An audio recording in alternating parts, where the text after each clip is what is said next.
The air is filled with a cello-like hum made by wind-tossed running sand. You feel around your waist for your water bag and drain what remained to quench your thirst.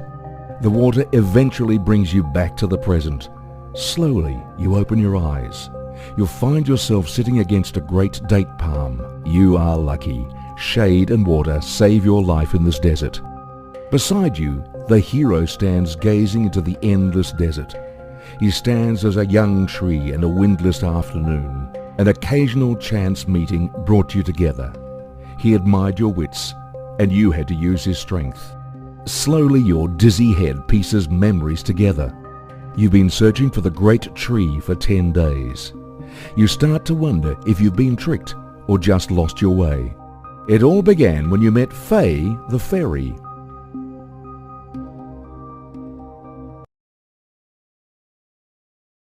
In the early morning, the lingering warmth of the bonfire gradually subsided. A burst of cold air woke you up from sleep. "Help! Help!" You and the hero ran towards the sound from the woods. Following the cries for help, you saw a fairy trapped in a ring of wood elves. One of the elves saw you. It turned around and watched you guardedly. Its eyes were full of curiosity, but not much kindness. You decided to help the fairy.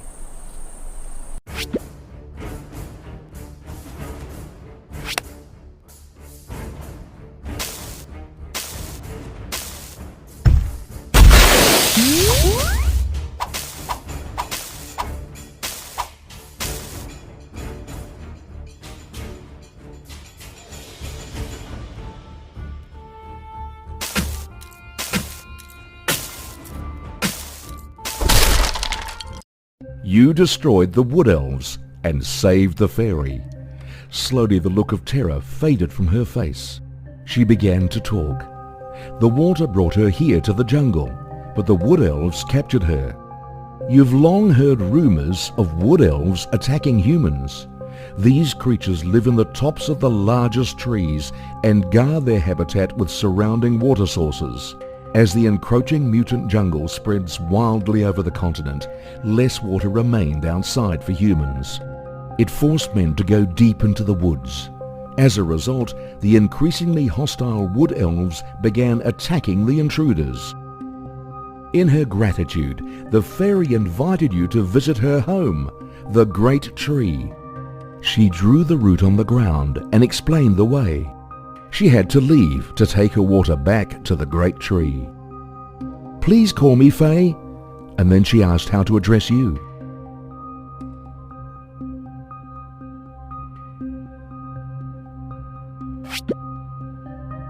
Faye nodded. She muttered your name again and departed. It's now the 3rd day since you journeyed from the oasis. The two of you walk along a dune, with hope growing ever fainter. You're just about to propose going back when things take a new turn. Some distance away, a towering tree looms straight up before you. With the hero's help, you scramble and climb to the top of the tree. You are surprised to find that the treetop is a wide, flat space, and in the midst, a town hall set upon a green terrace. Suddenly there's a clear voice calling your name. The fairy Faye flies over while waving it. "That's our mechanic Laura." Looking in the direction Faye points out, you see a worker girl sitting silently in the doorway. You greet her. She lifts her eyes briefly and just glances at you. Awkwardly, you gesture at the fairy. Laura isn't good at talking, but few people have mastered the craft of construction on this continent like she has, giggles Faye. That crystal driller was built while you two were busy crossing the desert.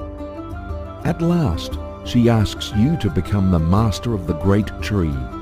There will be many grave perils before you, but following your heart, you seem to make up your mind. You and the companion sit on the ground and chat in a cheerful mood. Suddenly, a company of wood elves climbs up from the far edge. They must have followed your trail here. The hero strides a step forward, but feels suddenly the hands of Faye clutching his sleeve. There are too many of them, Faye suggests, building a pump arch tower.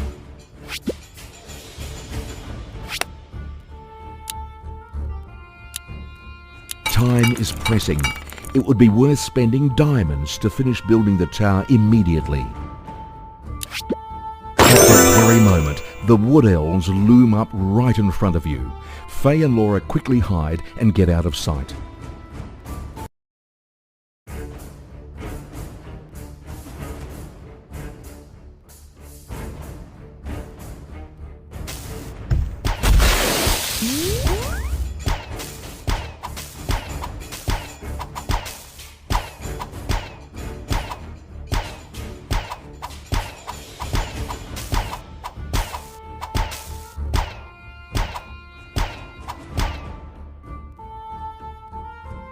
The fairy slowly flies out and clasps her hands together. Encircled by gleaming green light, all damaged buildings start getting repaired.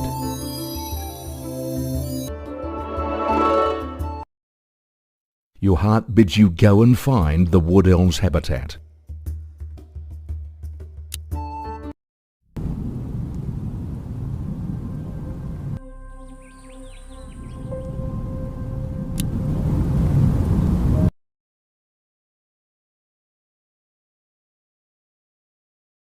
While you're observing Wood Elm's lair,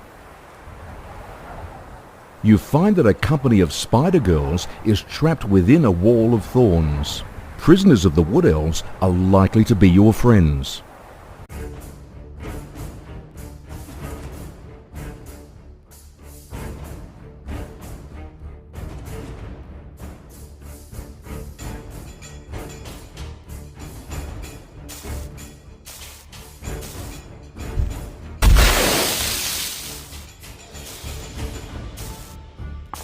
You liberate the spider girls. They follow the hero and join the battle.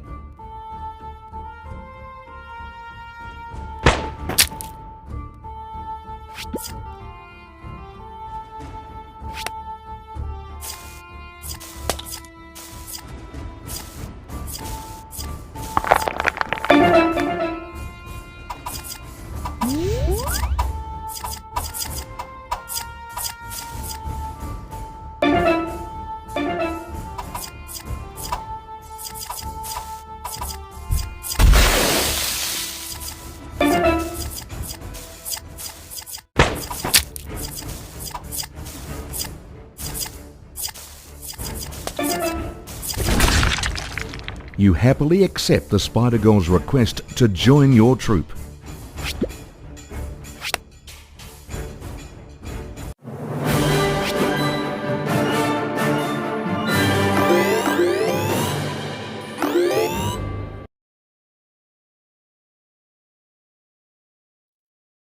So ends the raid. You try not to draw other things out and silently depart. Faye flies around like a swift stream on being told the news of the Spider Girls. "They would be a strength indeed to us," says she with a gleam in her eyes. "Sir," says a soft voice from behind. You turn around and see a Spider Girl standing respectfully. You look at your new companion in amazement, for you can hardly imagine such a tender girl slaying enemies on the battlefield. She bows and thanks you again. It seems that a cloud of pain passes over her face. "We hope you could lead us to Mont Silk," at last she speaks. You wish her to tell more fully of their errand, but she turns silent.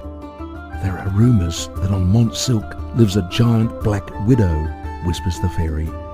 "In hope for peace, every year a geisha costume girl would be delivered to this mountain. It's said that spider girls are their descendants." You are enchanted by the story and ask how to get to Mont Silk. Faye shakes her head and says, "Nobody has ever been there. At least, nobody came back alive." She hesitates for a moment. Mont Silk is said to be the queerest part deep in the ever-darkness forest. It will be full of danger throughout the journey to the ever-darkness forest. It's not enough to rely solely on the power of the hero. It would be wise to train some spider girls.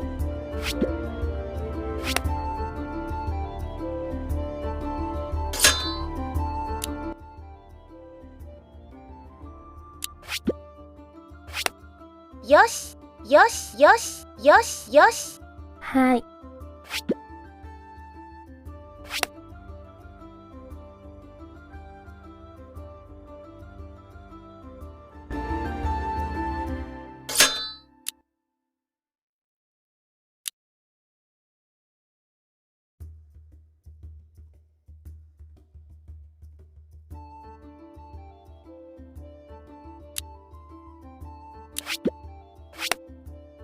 The troop is ready.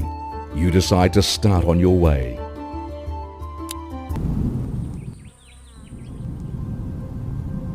Following along the line of sand dunes, soon you and the hero see a grand stone pillar before you.